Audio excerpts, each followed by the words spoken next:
dit, jeunes gens, vous êtes forts parce que vous avez vaincu le malin. Aujourd'hui, pour vaincre le malin, là, il y a deux choses. Le sexe et puis l'argent. Si tu as guéri sur les deux choses, tu peux vaincre le malin. Si tu n'es pas cupide, si tu n'es pas envieux, si tu sais ce que tu veux faire de ta vie, si tu es travailleur, et la seule manière de ne pas tomber dans le piège de l'argent, c'est d'être travailleur. Aujourd'hui, quand tu regardes, les jeunes laissent l'école parce qu'ils veulent l'argent facile, ils deviennent des brouteurs. Les jeunes filles commencent à prendre les trucs pour faire grossir 5 cuits. Pas. Tout doit grossir. Pourquoi? Parce qu'en fonction de ça, elle aura encore de l'argent, elle aura des pointeurs. Pointeur égale rendez-vous. Rendez-vous égale poulet plus transport. Donc elle calcule 5 pointeurs, ça fait 5 transports. S'il a donné 20 000, ça fait 100 000 chaque 2 jours. Donc elle prend le temps, elle calcule son chiffre d'affaires déjà bouclé par ses seins, bouclé par ses vestes, bouclé par sa bouche, bouclé par son teint. Elle a déjà bouclé son chiffre d'affaires. Elle est revenue mensuelle de millions à cause de sa beauté. Pourquoi tu veux qu'elle travaille? Si rien qu'en défilant en bordure de route, les Range Rover vont garer. Pourquoi tu veux qu'elle travaille? Ma soeur, tu travailles comme ça, mais tu travailles pour ta perte. Personne ne rêve marier une prostituée. La Bible dit la femme vertueuse, c'est elle qui sera louée. Aujourd'hui, l'amour de l'argent dans la jeunesse est en train d'envoyer la jeunesse vers l'idolâtrie. Pourquoi? Parce qu'on veut le gain, mais on ne veut pas le travail. On veut la gloire, mais on ne veut pas le sacrifice de la gloire. Je vous dis une chose, avant d'atteindre ce niveau, les gars, j'ai gratté aussi dans le Seigneur. J'ai marché de Koumassi Sikoji la nuit à minuit, après minuit veillé pour rejoindre Anoumambo sans fil. Faut traverser le marché de Koumassi à minuit 1h du matin. Les gens finissent de presser, tu vas ranger les chaises, ranger tam-tam, aller garder tam-tam ailleurs, prends le temps de marcher pour partir. J'ai connu ça dans le Seigneur. Je ne suis pas né dans le Seigneur et puis j'ai commencé à voir ce que j'ai aujourd'hui. J'ai commencé quelque part. Mais aujourd'hui, beaucoup, même dans le ministère, ne veulent pas commencer quelque part. Dès qu'ils arrivent, ils veulent des grosses bibles, de jolis portables, de belles chaussures, de beaux costumes. Les gars, on sait Dieu d'abord avec ce qu'on a. Après, lui nous donne ce que lui il a. C'est après qu'il nous donne ce que lui il a. Mais on commence avec ce qu'on a. Il a dit à Moïse, qu'est-ce que tu as dans la main? Il dit, j'ai mon bâton, je n'ai pas épée, je n'ai rien, je suis galère, je ne suis plus rien, j'ai que le bâton. Il dit, jette. Et Dieu va ajouter à ce bâton l'onction. Et c'est cette onction-là qui va te tomber l'Égypte.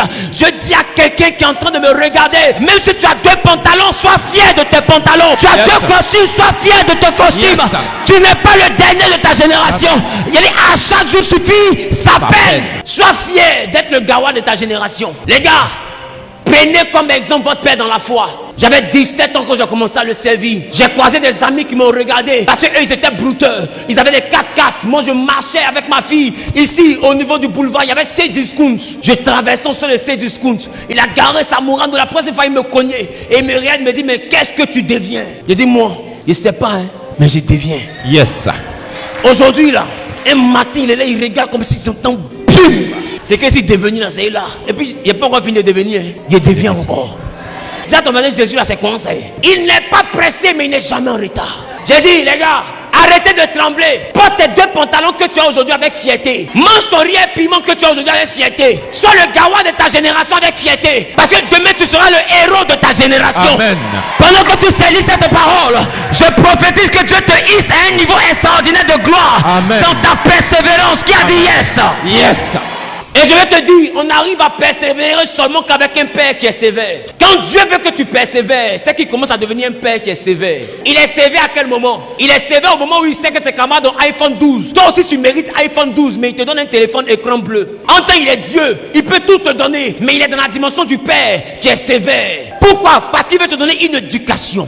Écoutez, Dieu ne bénit pas sans éduquer. À des moments, je connais le manque. Mais quand je connais le manque, je ne me suis jamais livré au vol, ni à l'escroquerie pour sortir de ce manque. Pourquoi? Parce que le Saint-Esprit m'a donné une éducation. Dieu éduque ceux qu'il veut bénir. Quand il a voulu bénir Moïse, il a permis que Moïse se retrouve chez Jéthro. 40 ans à diriger des moutons. Pourquoi? Parce qu'il devait faire 40 ans à diriger des hommes. Donc Dieu l'a éduqué à comment diriger. Mais avec des moutons d'abord. Dans le même désert. Les gars, vous devez comprendre. Votre Dieu a un plan pour vous. Si aujourd'hui tu es jeune et que tu as l'impression d'être le dernier, réconforte-toi dans ton travail. Ecclésiaste chapitre 9, le verset 10. Il dit tout ce que ta main trouve à faire avec ta force, fais-le. Car il n'y a ni œuvre, ni pensée, ni science, ni sagesse dans le séjour des morts où tu vas. Alléluia. Écoute, celui qui porte son caleçon déchiré, c'est lui qui sait vers quel côté le vent le souffle. Ta vie là, c'est toi qui la portes et c'est toi qui la transportes. Je vais dire à quelqu'un, on peut penser que tu es le plus lent de ta génération, Mais je t'assure, la tortue c'est pas courir, mais on ne trouve pas son cadavre dans le feu de brousse. Quand le feu commence là, elle se laisse comment elle fait pour sortir. Je vais te dire, dans cette histoire de destinée, c'est une affaire d'âge de Noé. L'âge ne se referme pas sans que toi ta destinée ne s'accomplisse. Amen. Arrête de trembler, tu n'es pas en retard, tu es dans le temps prévu par Dieu. Reste tranquille, arme-toi de courage et travaille. Tu as décidé de faire du commerce, arme-toi de courage, fais ton commerce. Même si les gens prennent crédit, ils ne remboursent pas, recommence, travaille. Il dit 7 fois le juste tombe. Donc ça veut dire que 7 fois ton commerce peut tomber, mais 7 fois Dieu va relever. Ne te décourage pas, travaille. Parce que ton premier mari, c'est le travail. Ta première réussite, c'est le travail. Ton avenir, c'est le travail. Tu veux réussir, travaille. Ouvre un commerce, mais ne cherche pas l'argent facile. L'argent là, je vous dis, on ne l'obtient pas, on gagne l'argent. On dit j'ai gagné l'argent. Vous savez pourquoi on utilise gagner? Parce qu'il y a eu bataille. L'argent est têtu. C'est seuls les violents qui le maîtrisent. Tu dois gagner l'argent. Parce que tout argent qu'on n'a pas gagné finit par nous quitter. Tout argent que tu n'as pas gagné, tu ne sauras pas le gérer. Tout argent que tu as eu facilement, tu ne sauras pas le gérer. Voilà pourquoi vous remarquez qu'il y a nos jeunes frères qui se livrent à des actes d'arnaque et autres. Regardez, est-ce que l'argent dure avec eux? Ça ne dure pas. Parce qu'ils n'ont pas gagné. Tout ce que tu n'as pas réussi à gagner ne peut pas rester à toi. L'argent facile ne reste pas à toi. Tu as mangé l'argent de pointeur, tu es devenu qui? Tu as mangé l'argent d'un DG ici. Je sortais un ministre ici. Je sortais un député ici. Le colonel là, c'était lui, il était assigné hier. Et puis après, tu es devenu qui?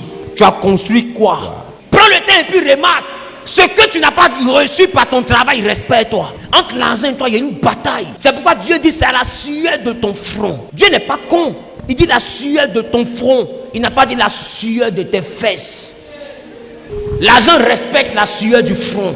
L'argent respecte ceux qui ont du mérite. Et avoir du mérite, c'est avoir des principes. Ton premier principe quand tu es enfant de Dieu, c'est travailler. Notre Dieu, au commencement, il a travaillé. Et le 7e jour, il s'est reposé. Ne soyons pas adeptes de la facilité si nous sommes enfants de Dieu. Nous devons travailler. Beaucoup prient, mais peu travaillent dans la maison de Dieu. Beaucoup prient, mais peu sont des grouilleurs. Il a dit à Josué, lève-toi, prends courage, fortifie-toi toi-même. Écoute, à un moment donné là, c'est toi-même qui dois te fortifier. C'est pas Dieu qui a te fortifié. À un moment donné, c'est toi-même qui te fortifie. Dieu lui dit fortifie-toi toi-même. C'est vrai, c'est toi t'es derrière dans le miroir, tu as dit 8 feet, ça va aller. C'est Dieu aujourd'hui, mais demain, ça va aller. Et les gars, j'ai fait ça souvent dans ma vie. Des fois, il me lève comme ça, puis il m'arrête devant le miroir. Puis tu es le meilleur de ta génération. Non, tu es né pour parler, puis les gens vont écouter, puis ils seront contents, ils seront bénis. J'ai dit, tu es une référence. Et puis je prophétise moi-même pour me consoler. Parce que écoute-moi, s'il ne me dit pas ça, qui va me dire? Dans un monde où les gens attendent que tu sois dans une faiblesse pour t'achever, si toi-même tu ne te fortifies pas, qui va te fortifier? Dans un monde où tu marches avec ta camarade, vous êtes 8 dans le groupe,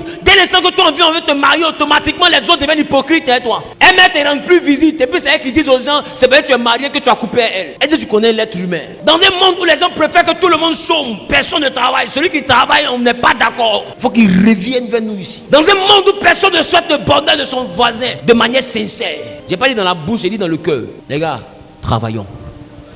Il dit tout ce que tu trouves à faire, fais-le avec ta force. Avec ta force. Qui a de la force? Donc arrête de prendre ta force pour critiquer. Arrête de prendre ta force pour bavarder. Arrête de prendre ta force pour te plaindre. Vous devez être des bosseurs. Tu es instrumentiste. Tu n'as pas besoin d'attendre qu'il y ait programme pour te former. Assieds-toi seul, travaille, perfectionne-toi. Tu es commerçant, tu vas attaquer, perfectionne-toi. Goûte toi-même ton piment. Fais goûter à des gens. Il faut leur demander qu'est-ce que vous pensez. Lève-toi, va payer le piment de tes concurrents. Et puis tu alignes tous les piments. Et puis tu dis à tes camarades goûter. Goûter, puis goûter pour moi là. Et puis cherche un ami qui est vrai. Il va te dire, ton piment là, il y a trop de cul magie. Mais il y a des amis là. Goûte celle à dépasser. Ma chérie, mais tu es la lasse. Waouh! Il n'y a pas sorcier qui dépasse camarade celle-là. Toi-même tu regardes ta forme. Tu es créé à l'image et à la ressemblance de Dieu, mais avec une forme particulière. Parce qu'on n'a pas la même forme, mais on est tous à l'image de Dieu, vrai ou faux? Il y a les skinny, il y a les skinny pro, il y a les skinny pro max, il y a un poutou simple, il y a un poutou pro, un poutou pro max, un poutou 4.G. Qui me reprend un peu? Dieu lui-même dit qu'il a créé les êtres selon leur race et leur espèce. Toi, tu n'es pas une race mince. Tu veux porter robe de soirée des minces. Maintenant, tu portes, te voici. Voilà robe, voilà fin de robe. Ta camarade qui est en face de toi là, elle te voit bien. Mais elle te dit, ma copine tourne, mais tu déjà, ma copine tu déjà. Il n'y a pas l'homme pour toi. Écoute, toi-même tu ne te vois pas. Nous vivons dans un monde hypocrite. Dans un monde où l'amitié sincère est de plus en plus rare. Dans un monde où les gens préfèrent nous mentir pour rester à côté de nous. Dis à ton voisin, travaille. Il dit, je bénirai l'œuvre de tes mains. Les gars, Dieu ne bénit pas ta vie, mais il bénit l'œuvre de tes mains. Donc il faut que tes mains travaillent pour que Dieu te bénisse. Yes, sir. La Bible dit que c'est la bénédiction de l'Éternel Qui enrichit. Donc ça veut dire que Dieu bénit et c'est sa bénédiction qui enrichit. Mais sa bénédiction est liée à l'œuvre de tes mains. Donc ça veut dire que quand Dieu te bénit, sa bénédiction est censée te rendre riche. Mais sa richesse attend que tes mains travaillent. Donc si tu ne fais rien, c'est grave. À Genèse ici, si tu t'étais cru que tu étais grande go, aujourd'hui même sur internet, les gens vendent toffee. Même toffee, les gens vendent sur internet, puis les gens payent. Des guerres, les gens payent. Bissap, les gens payent. Même à Teker poisson, les gens payent. Tu ne peux pas justifier ta paresse. Arrête de vouloir compter sur ta beauté. Tu vas te faire quelque chose de mal pour rien. Un matin, tu vas te réveiller, tu as le VIH. Maintenant te voici et puis voilà beauté. Voilà problème. Maintenant tu vas commencer à dire, et si je savais, Dieu t'envoie un prophète pour que tu écoutes. Arrête. Tu vas aller dans mon homme, tu vas faire des curettages, 1, 2, 3, 4. Après, tu veux enfant, ça ne vient plus. Tu ne peux pas partir dire au pasteur que j'ai fait 8 avortements. Non, tout ce que j'ai pris dans ça tombe. Mais tu sais pourquoi ça tombe? Pourquoi tu ne dis pas pourquoi ça tombe? Ça tombe parce que tu as avorté plusieurs fois. Aujourd'hui, tes trompes ne peuvent plus supporter quelque chose parce qu'ils ont raclé la base, raccommodé et tout. Toi-même, sois sincère, toi-même. Pourquoi tu donnes l'Apocalypse mais tu ne veux pas nous lire la Genèse? Tu donnes le résultat puis tu veux qu'il trouve la solution. Mais il faut bien lui expliquer le parcours de tes trompes. Il faut lui dire, homme de Dieu, mes trompes ont souffert. Mes trompes ont parcouru le désert. J'ai pris mes trompes vraiment dans des histoires rocambolesques. Donc si aujourd'hui, j'arrive pas à enfanter, homme de Dieu, je reconnais que c'est en partie de ma faute. Parce que je n'ai pas été une jeune fille exemplaire. Tu es jeune, tu bois Viagra. La fille là, je l'ai tuée. Mais où tu as mis la sanctification? Où tu as mis la sanctification? Attends, j'arrive. Oh. C'est pendant que tu es jeune, là, que tu dois travailler. Dans le psaume 91, il dit ne me rejette pas au temps de ma vieillesse. Quand mes forces s'en vont, ne m'abandonne pas. Tu ne vas pas passer toute ta vie étant jeune. Hein? Et je peux t'assurer d'une chose. Si dès maintenant tu ne te lèves pas pour changer ta vie par ton travail, si dans ta jeunesse tu ne travailles pas avec ta tête, dans ta vieillesse tu as travaillé avec tes muscles. Regardez, Dieu leur a promis la terre promise. Ils arrivent au niveau de Canaan. Dieu leur dit, tout ce pays, je l'ai promis à vous, à Abraham et à sa descendance. Voilà le pays que j'ai promis à vos pères. Et puis Dieu les a laissés là. Normalement, ils devaient prendre leur main pour rentrer pour dire, toi, voilà pour toi. Toi, voilà pour toi. Depuis la fondation du monde, avant que tu ne viennes au monde, voilà pour toi. Il les a laissés là. Josué s'est levé et il a décidé de passer le Jourdain. Mais quand ils sont allés faire l'espionnage, ils ont dit quoi? Canaan est imprenable. Ces villes sont fortifiées. Il y a clôture sur ville. Josué, c'est impossible. Et puis là-bas, il y a des races de géants, des anakim, des gens qui sont longs, on dirait lampadaires. Josué, on ne peut pas les tuer, on a quoi comme âme? Maintenant, Dieu dit, c'est le pays là qui est pour vous. Et bizarrement, Dieu n'a tué personne. Dieu leur a montré seulement le pays. Chacun s'assoit, Dieu le pousse. Les gars, prophétie là, voilà ça. Je vous devais un pays, je vous donne le pays. Et moi, je m'en vais. Le contrat est fini. La Bible dit Israël s'est assis, se sont concertés, ils disent bon, on va faire des alliances pour aller en guerre. Si tu viens avec moi pour m'aider à prendre mon territoire, quand tu vas vouloir partir avec ton territoire, je vais aller aussi avec toi. Regardez, c'est comme ça. Et ils ont fait la conquête de Canaan. Canaan n'était pas un terrain qui était vide, c'était habité. Tu penses que ce que Dieu te promet comme héritage, tu seras une grande femme d'affaires. Tu penses que c'est en dormant et ventilateur va te souffler que tu vas devenir ça. Tu plaisantes. C'est une bataille. Il donne l'élévation cadeau, mais pas gratuitement. Tu ne payes pas l'argent, mais tu as payé sueur. Tu as payé pleurs. Tu as payé trahison. Tu vas payer déception. Tu vas payer découragement. C'est ça ce que tu payes. Et tu dois payer, tu dois donner la monnaie des chances qui est persévérance, courage, détermination, abnégation, travail. C'est ça que tu dois prendre pour payer ta réussite. Yes. Et au guichet de ta réussite, Dieu t'attend à ça. On ne va pas réussir en Jésus pour rien. Tu es jeune, voilà l'année scolaire. Tu veux avoir ton examen, commence à étudier maintenant. Arrête de venir dire après, Seigneur, on me dit prie pour moi. Attends, mon imposition des mains ne va jamais te donner le bac. Sois sûr de ça. Regardez ce que Jésus dit. Il dit ne vous éloignez pas de Jérusalem. Le consolateur viendra. Il vous conduira dans toute la vérité. Et il vous rappellera ce que je vous ai enseigné. Quand le Saint-Esprit arrive là, ce n'est pas pour te faire apprendre ta leçon. C'est pour t'aider à te rappeler ce que tu as déjà appris. Donc tu arrives à l'examen, si tu n'as rien étudié, le Saint-Esprit ne te rappellera rien. Donc le Saint-Esprit ne veut pas connaître papier à ta place. Tu dois prendre ta destinée en main. Et tu dois bosser. Être chrétien ne justifie pas que tu n'étudies pas. Dis à ton voisin, travaille. Je me tiens sur cet autel de l'Alliance et je déclare ma qualité de prophète que Dieu t'ouvre les portes d'un travail dans 48 heures au nom de Jésus. Amen. Que Dieu te donne la révélation d'une activité dans 48 heures au nom de Jésus. Amen. Celui qui saisit cette parole est propriétaire dans les 48 heures. Dieu te connecte à une activité qui te rendra millionnaire et milliardaire, qui te mettra à l'abri du besoin au nom suprême de Jésus. Quelqu'un dit Amen bien.